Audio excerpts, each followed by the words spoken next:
పశ్చిమ బెంగాల్లో trainee doctor మీద జరిగినటువంటి ఈ అత్యాచార ఘటనలో అనుమానితులుగా నిందితులుగా ఉన్నటువంటి కొంతమంది మీద పశ్చిమ బెంగాల్ ప్రభుత్వం పాలీగ్రాఫ్ టెస్ట్ నిర్వహించినటువంటి నేపథ్యంలో ఈ పాలీగ్రాఫ్ టెస్ట్లో ఆ నిందితులు సంచలనమైనటువంటి నిజాలను బయటపెట్టారు అనేటువంటి వార్తలు ఇప్పుడు సోషల్ మీడియాలో చక్కర్లు కొడుతున్న నేపథ్యంలో అసలు పాలీగ్రాఫ్ టెస్ట్ అంటే ఏంటి, ఈ పాలీగ్రాఫ్ టెస్ట్ ద్వారా నిందితులు నిజంగా నిజాలను బయట పెడతారా లేదా అనేది మనం విశ్లేషణ చేసుకునేటువంటి ప్రయత్నం చేద్దాం. ప్రస్తుతం మనతో పాటు ఉన్నారు ప్రముఖ సామాజికవేత్త, అలాగే సుప్రీంకోర్టు సీనియర్ న్యాయవాది సాయికృష్ణ ఆజాద్ గారు మనతో ఉన్నారు. వారితో మాట్లాడు. ఆజాద్ గారు నమస్తే అండి. నమస్తే అండి. నమస్తే సార్. ఇప్పుడు కోల్కతాలో జరిగినటువంటి ట్రైనీ డాక్టర్ మీద జరిగిన అత్యాచార ఘటన ఏదైతే ఉందో ఆ ఘటనలో నిందితులుగా అనుమానిస్తున్నటువంటి వారి మీద పశ్చిమ బెంగాల్ ప్రభుత్వం అయితే పాలీగ్రాఫ్ టెస్ట్ నిర్వహించడం జరిగింది. ఏంటి అసలు ఈ పాలీగ్రాఫ్ టెస్ట్ అంటే ఏంటి, ఈ పాలీగ్రాఫ్ టెస్ట్ ద్వారా ఎటువంటి నిజాలు బయటపడేటువంటి అవకాశం ఉంది అంటే ఏం చెప్తారు? ఒకటండి, ఈ ఆగస్టు 9 నుంచి ఈ నాటకీయ పరిణామాల మధ్య అనేక రకాలుగా ఈ యొక్క కేసు మలుపు తిప్పుతూ ఉంది. ఇప్పుడు ఆ రోజు సీసీ ఫుటేజ్లో జరిగింది. సంజయ్ అన్న అతను అక్యూజ్డ్గా వాళ్ళ పోలీసులు అరెస్ట్ చేయటం కానించి ఈరోజు అలా మాజీ ప్రిన్సిపల్ ఘోష్ అని ఎవరు ఉన్నారు కదా, ఆయన అక్రమ ఆస్తుల గురించి అతను ఏదో దందా చేశాడని చెప్పేసి ఏదో మామూలుగా ఈ కిడ్నీ ర్యాకెట్ సంథింగ్ ఏదో మొత్తానికి ఏదో చేశారని చెప్పి రకరకాల సోదాలు జరుగుతూ ఉన్నాయి. అతనికి అన్ని రకాల ప్రాపర్టీస్ మీద సిబిఐ చాలా ఫాస్ట్గా వెళ్తుంది. గౌరవనీయ కోర్టు కూడా దీని మీద యాక్షన్ తీసుకోవాలని చెప్పి ఇమీడియట్గా కొన్ని గైడ్లైన్స్ ఇవ్వడం కూడా జరిగింది. అవును, అంతవరకు వచ్చిన స్టోరీ అది. జనరల్గా ఏంటంటే పాలీగ్రాఫ్ టెస్ట్ అనేది ఏంటంటే ఒక రకంగా చెప్పాలంటే ఒక వ్యక్తి తన యొక్క విషయము చెప్పే విషయంలో అది నిజం చెప్తున్నాడా లేదనే కనిపెట్టే ఒక యంత్రం అది. ఓకే, అది. సో దీనికి సంబంధించి 2010లోనే సుప్రీంకోర్టు ఒక గైడ్లైన్స్ ఇవ్వడం జరిగింది. అది మనం ఏంటంటే జనరల్గా ఆర్టికల్ 20 సబ్-క్లాస్ 3 కింద నిందితుడికి సంబంధించిన ఒక హక్కు ఏంటంటే పాలీగ్రాఫ్ టెస్ట్ అనేది నిందితుడి యొక్క పర్మిషన్ ఉంటేనే మాత్రమే చేయాల్సి వస్తుంది. అది గుర్తుపెట్టుకో. అలాగే పాలీగ్రాఫ్ టెస్ట్ మీద అనేక రకాల అనుమానాలు ఉన్నాయండి. ఓకే, సో ఇది సాక్ష్యంగా పరిగణించబడుతుందా, పరిగణించబడదా, అలాగే దీన్నే పరిగణలో తీసుకొని శిక్ష వేయాలా వద్దా అనే దాని మీద రకరకాల డౌట్స్, రకరకాల వాదోపవాదాలు ఉన్నాయి దీనిపైన. కాబట్టి ఇక్కడ పాలీగ్రాఫ్ టెస్ట్ అనేది దాదాపు 2010 తర్వాత నేను మళ్ళీ ఈ కేసులో నేను వింటున్నాను. అయితే పాలీగ్రాఫ్ టెస్ట్ అనేది ఎలా ఉంటుంది, మన యొక్క అదొక మిషన్ ఎట్లా కొడితే అసలు ఈ పాలీగ్రాఫ్ టెస్ట్ ద్వారా నిజ నిర్ధారణ బయటికి తెలిసేటువంటి అవకాశం ఉంటుందా? 100% అక్యూరెన్స్ అనేది లేదండి, చట్టంలో కూడా ఎక్కడ లేదు. 100% అక్యూరెన్స్ లేదు. ఓకే, ఎందుకంటే చెప్తానండి, పాలీగ్రాఫ్ టెస్ట్ అనేది ఏంటి, ఒక నిందితుడి యొక్క లేదా ఒక మనిషి యొక్క, ఇప్పుడు నాకైనా సరే, నేనైనా మీకైనా ఎవరైనా సరే టెస్ట్ చేసినప్పుడు మన యొక్క హృదయ స్పందన వేగాన్ని బట్టి, అలాగే మనం వదిలే గాలిని బట్టి, అంటే అబద్ధం ఆడేటప్పుడు మనం అంటాం కదా, అబద్ధం ఆడేటప్పుడు ఆ తేడాను బట్టి, అలాగే మన చర్మం నర్వస్ సిస్టాన్ని బట్టి ఆ మిషన్ చెప్తుంది అన్నమాట. ఓకే, సో దానికి చట్టబద్ధత ఉందా అనే దాని మీద చాలా చాలా ప్రశ్నలు ఉన్నాయి. దీని మీదే ఈ పాలీగ్రాఫ్ టెస్ట్ మీద కేసులు నిలబడతాయా, ఈ పాలీగ్రాఫ్ టెస్ట్ మీదే నిందితుడికి శిక్ష పడుతుందా అంటే మన క్వశ్చన్ మార్క్ అనే చెప్పాలి. అయితే మరి పాలీగ్రాఫ్ టెస్ట్ ఎందుకు తీసుకోవాల్సి వచ్చింది? దీని మీద నిషేధం ఉన్నప్పుడు కూడా, అంటే అక్యూజ్డ్ పర్మిషన్ లేకుండా ఉన్నప్పటికి కూడా ఎందుకు తీసుకోవాల్సి వచ్చింది? ఇక్కడ చాలా మందికి ఒక కామన్ మ్యాన్కి ఉన్న ప్రశ్న ఏంటి, అడప్పుడు ఎందుకు దీని గురించి అంటే ఇన్వెస్టిగేషన్లో త్వరవ నాలెడ్జి, అంటే ఇన్వెస్టిగేషన్లో త్వరగా ఇంకా ఇన్వెస్టిగేషన్ చేయడానికి ఏంటి ఇది ఒక పావులాగా ఉపయోగపడుతుంది.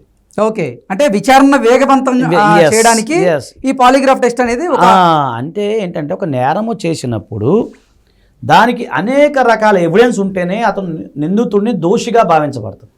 అంటే మన భారత చట్టాలు కానీ న్యాయం కానీ ఏ విధంగా ఉంటుందంటే 100 మంది దోషులు తప్పించుకున్నా ఏం కాదు, ఒక నిర్దోషికి శిక్ష పడకూడదు. ఎస్, ఇది కామన్గా అందరికి తెలియాలి ఫస్ట్ ఆఫ్ ఆల్. అలాగే మీకు నచ్చని అంశం నేరం కాదు, నాకు ఇది నచ్చలేదు అంటే అది నేరం అవదు, అవ్వకపోవచ్చు. 2, తర్వాత accused is innocent until proven guilty, అంటే ఒక నిందితుడు మాత్రమే అతను నేరస్తుడా కాదనేది తేల్చాల్సింది. దానికి చాలా సర్కమ్స్టాన్సెస్ ఉంటాయి.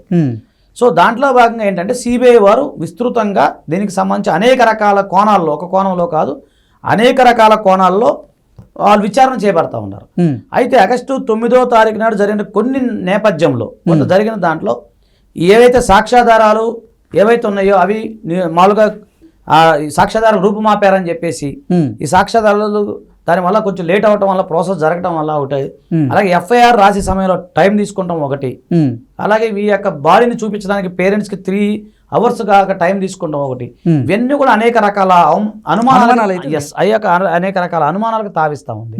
అంటే దీంట్లో పెద్ద పెద్ద బడా నేతలు ఎవరైనా ఉన్నారా, లేదా బడా బాబులు ఉన్నారా? మీరు అన్నట్లుగా ఇందాక ఆ యూనివర్సిటీకి ఆ కాలేజీకి సంబంధించినటువంటి ప్రిన్సిపాల్ మానవ అవయవాల అక్రమ రవాణాలో కూడా ఆయన హస్తం ఉంది. మాజీ ప్రిన్సిపల్ కదా, మాజీ ప్రిన్సిపల్ ఆయన అంటే మానవ అవయవాల అక్రమ రవాణాలో కూడా ఆయన హస్తం ఉంది అంటూ కొన్ని ఆరోపణలు ఆయన మీద వస్తున్నటువంటి నేపథ్యంలోనే అసలు ఈ హత్యకు కారణం ఏంటనేది కూడా రకరకాల కోణాల్లో ఇప్పటికే సిబిఐ అయితే చాలా మలుపు తిరుగుతుందండి ఇది.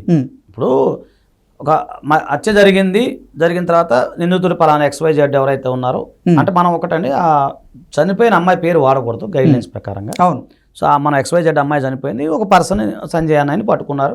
సో దానికి సంబంధించిన అతను ఏదో ఇయర్ ఫోన్స్ వల్ల సీసీ కెమెరాలో చూశారు, పట్టుకున్నారు. ఒక ఎవిడెన్స్ కింద తొందరగా పట్టుకున్నారు అంటూ అతను న్యాయమూర్తి ముందు అయ్యా నేను తప్పు చేయలేదు, నేను ఒక పావుగా ఉన్నా, నాకు సంబంధం లేదు, నేనేమి ఎలాంటి తప్పు చేయలేదు, నన్ను రక్షించండి అని అంటే ఆయన చెప్పుకోవడం తప్పు లేదు, ఎందుకంటే నిందితుకున్న హక్కు అది. ఓకే. అది మీ ఇందాక చెప్పాక సూత్రం ఏంటి, 100 మంది దోషులు తప్పించుకున్న పర్ల ఒక నిర్దోషి శిక్ష పడకూడదని మన సిస్టమ్. సో దాని ప్రకారం అతను బాధను వెలగొక్కున్నాడు. అవసరమైతే నేను పాలిగ్రాఫ్ టెస్ట్ అయినా ఇంకే టెస్ట్ అయినా నేను సిద్ధంగా ఉన్నాను, నా వల్ల అవ్వట్లేదు అని చెప్పేసి అతను చెప్పడం జరిగింది. సో సరే, మొత్తానికి అయితే గౌరవ న్యాయస్థానం దానికి సంబంధించి దీని మీద ఎంక్వైరీ చేయమంటాం, ఇది జరుగుతూ ఉంది. ఇప్పుడు సమస్య ఏంటంటే సిబిఐ తవ్వుతూ ఉంటే ఇంకా రకరకాల కోణాలు బయటకు వస్తున్నాయి. అవును. ఇది చివరికి ఒక మెడికో హత్య కేసు నుంచి హత్య కేసు నుంచి ఇది మలుపులు తిరుగుతా చివరికి ఎక్కడికి వెళ్తుంది అనేది మనకు కొద్ది రోజులు అయితే తెలిసింది. ఇప్పుడు దాంట్లో బడాబాబులు ఉన్నారా, వెనక ఎవరున్నారు, లేకపోతే చివరికి ఈ కేసు అంటే దాంట్లో డ్రగ్ రాకెట్ ఉందని, దాంట్లో అవయవాలకు సంబంధించినటువంటి ఈ స్కామ్ కూడా జరిగింది అని రకరకాల కోణాలు. అవునండి, అవినీతికి పాల్పడి అనేక రకాల ఆస్తులు కూడబెట్టుకున్నాడు అని చెప్పేసి ఇది ఒకటి ఉంది. తర్వాత ఇతను సంజయ్ ఒంటి మీద గాయాల విషయంలో కూడా అతను సరైన సమాధానం చెప్పలేకపోవటం, అతని మీద గాయాలు ఉన్నాయి, ఆ ఒంటి మీద గాయాలు కొన్ని అంటే విచారణలో ఆయన సరైన సమాధానాలు చెప్పలేకపోయారు. అందుకే ఇప్పుడు పాలిగ్రాఫ్ టెస్ట్ ఆయనకి నిర్వహించారు. ఈ పాలిగ్రాఫ్ టెస్ట్ లో అయినా సరైన నిజాలు బయటకు వచ్చేటువంటి అవకాశం ఉండదంటారా? అదేనండి నేను అనేది. ఇప్పుడు ఏమంటే మళ్ళీ చెప్తాను, పాలిగ్రాఫ్ టెస్ట్ అనేది ఏంటంటే అతని యొక్క మానసిక స్థైర్యాన్ని బట్టి ఉంటుంది. ఓకే. ఇప్పుడు అంటే ఆయన మానసికంగా ప్రిపేర్ అయి ఉన్నాడు అనుకోండి ముందు నుంచి. అదే అంటున్నా, దాని మీద అదే ప్రపంచవ్యాప్తంగా అనేక రకాల అనుమానాలు ఉన్నాయి దాని మీద. ఓకే. ఇప్పుడు ఒకటండి, ఒక వ్యక్తి తన యొక్క ఆత్మస్థైర్యాన్ని కోల్పోకుండా, ఆత్మవిశ్వాసాన్ని కోల్పోకుండా, ఆ యొక్క ఏదైతే హృదయ స్పందన వేగాన్ని కంట్రోల్ చేసుకుంటూ అతను చెప్పాడనుకోండి, నేను నిజంగా అతను ఒక నేరం చేశాడు కానీ నేను నేరం చెయ్యలేదు అని అతని యొక్క చెప్పిన సందర్భాన్ని బట్టి ఆ మానసిక స్థితిని బట్టి కూడా ఉంటుందిగా. కొంతమంది బలమైన మానసిక స్థితిలో ఉన్నవాళ్ళు ఉంటారు ఈ ప్రపంచంలో, నేను లేరని అన్నాను. కొంతమంది బలహీన మనస్తత్వం ఉన్న వాళ్ళు ఉంటారు, కొంతమంది బలమైన మనస్తత్వం ఉంటారు. ఆ సందర్భాన్ని బట్టే కదా మీకు పాలిగ్రాఫ్లో చూపించేది హెచ్చు తగ్గులు అనేవి. ఓకే. ఇప్పుడు నిజమైన అంటే నేను ఆ సంజయ్ గురించి నేను మాట్లాడలా, జనరల్ సబ్జెక్ట్ చెప్తున్నా నేను. ఇప్పుడు ఒక ఎక్స్ అనే వ్యక్తి ఉన్నాడు, కరుడు కట్టిన అతను బాగా సైకలాజికల్గా స్ట్రాంగ్ ఉన్న వ్యక్తి ఉన్నాడు, అతను క్యాజువల్గా అవునండి నేను చంపలేదు అంటాడు అనుకోండి, అక్కడ పాలిగ్రాఫ్ చూపించదుగా. పాలిగ్రాఫ్ టెస్ట్ ఎప్పుడు, పాలిగ్రాఫ్ మిషన్ ఎప్పుడు చూపిస్తుంది మీకు? స్పందన వేగం, అది మనం వదిలే శ్వాస, నరాల బట్టి ఉంటది. ఓకే. ఈ 3 కనుక అతను చేయలేక, అంటే ఆ 3 కనుక మూడింటిని ఆయన అదుపులోకి తన ఆధీనంలో కనుక ఉంచుకోగలిగితే మరే అతనికి అనుకూలంగా రిజల్ట్ వచ్చే అవకాశం ఉంటుంది, ఖచ్చితంగా ఉంటుంది కదా. అంతే కదండి. ఇప్పుడు మనం వెళ్తాము, బీపీ ఉంటుంది కొంతమందికి యాక్చువల్గా, అంటే నేను వేరే ఉద్దేశం అంటలేదు, కామన్గా డాక్టర్ దగ్గరికి వెళ్తే బీపీ వస్తుంది చాలా మందికి, ఎందుకంటే భయం, అమ్మో నాకేమన్నా జబ్బు ఉందని చెప్పి సడన్గా బీపీ పెరుగుతుంది. కొంతమంది మానసిక స్థైర్యంగా ఉన్న వాళ్ళు ఉంటారు, బీపీగా అదేదైనా లైట్ తీసుకొని వెళ్ళిపోతుంటారు. మీకు చెప్తున్నానండి, చాలా మంది అరే ఇప్పుడు రేపమ్మ చచ్చిపో సామాన్య ఎప్పుడైనా చచ్చేదిలే ఏముందిలే మన ఏదో జీవితం అనుకునే వాళ్ళు కొంతమంది ఉంటారు. కొంతమంది చిన్న విషయాన్ని కూడా భయపడే, టెన్షన్ పడే వాళ్ళు ఉంటారు, బల్లిని చూసి కూడా భయపడే వాళ్ళు ఉంటారు. అవును. కొంతమంది పక్కన సింహం ఉన్నా కూడా లైట్ తీసుకునే వాళ్ళు ఉంటారు. అంటే వాళ్ళ వ్యక్తిత్వం లేక మనస్తత్వం. అది ఆ విషయంలో ఈ మిషన్ ఎంతవరకు ప్రామాణికత ఉంటుంది, పాలిగ్రఫీ మిషన్ ఎంతవరకు ప్రామాణికత ఉంటుంది అనేది ఒక క్వశ్చన్, అది అంతే. ఓకే. దీనివల్ల మనకు ఉపయోగపడుతుందా అంటే 100% ఉపయోగపడుతుంది. అంటే ఈ కేసులో ఏం జరిగింది ఆ రోజు, అసలు ఎవరు అత్యాచారం చేశారు, ఎవరు హత్య చేశారు, ఈ అత్యాచారంలో ఎవరెవరు ఇన్వాల్వ్ అయి ఉన్నారు ఇవన్నింటినీ తెలుసుకునేందుకు ఇప్పుడు పాలిగ్రాఫ్ టెస్ట్ నిర్వహించినటువంటి నేపథ్యంలో అంటే దానికి సంబంధించినటువంటి వివరాలు కొన్నైనా బయటకు వచ్చేటువంటి అవకాశం ఉంటుంది. ఇప్పుడు ఏముండదండి పాలిగ్రాఫ్ టెస్ట్ లో అతనికి మొత్తం మిషన్ అరేంజ్ చేస్తారు. మనకు తెలుసు కదా, మనం ఈసీజీ తీసినట్టు ఇక్కడ ఏదో పెడతారు, పెట్టే కొన్ని క్వశ్చన్లు అడుగుతారు. ఓకే, నువ్వు చేసావా అని కాదు. ఇప్పుడు ఒక 30-40 క్వశ్చన్లు తయారు చేసుకుంటారు. 6 టైంలో నువ్వు ఎక్కడ ఉన్నావు, నీకు పలానా ఇది జరిగిందా, ఈ ఫోన్ కాల్ వచ్చిందా, ఇట్లా అడిగినప్పుడు లేదు ఎస్ అంటే ఎస్, నో అంటే నో చెప్తాడు. దాన్ని బట్టే కదా మిషన్ పని చేస్తుంది. ఓకే, అంతేగాని అతనికి లేదని ఇలా జరిగిందని పోసు కూర్చొని అతను ఎందుకు చెప్తాడు? ఓకే, చెప్పరు కదా. ఆ క్వశ్చన్లు వీళ్ళే ముందు ప్రిపేర్ చేసుకొని ఆ క్వశ్చన్లు అడుగుతారు. అప్పుడు నిపుణుల సమక్షము, కొంతమంది ఆ జ్యుడిషియల్ ఆఫీసర్ సమక్షము అందరూ ఉంటారు. వాళ్ళందరి ముందు ఆ క్వశ్చన్లు అడిగినప్పుడు అతను చెప్పే సమాధానం ఎస్ ఆర్ నో, ఏం జరిగింది. ఇంటరాగేషన్ అంటే అంతే ఉంటుంది కదా. ఆ సందర్భాన్ని బట్టి మిషన్ దాన్ని బట్టి ఉంటుంది. ఓకే, అతను చాలా మానసిక స్థైర్యంగా ఉండి లేదు నేను చేయలేదండి అంటే నేనేమన్నా అంటే మీకు ఆ కోణంలో ఆలోచించండి.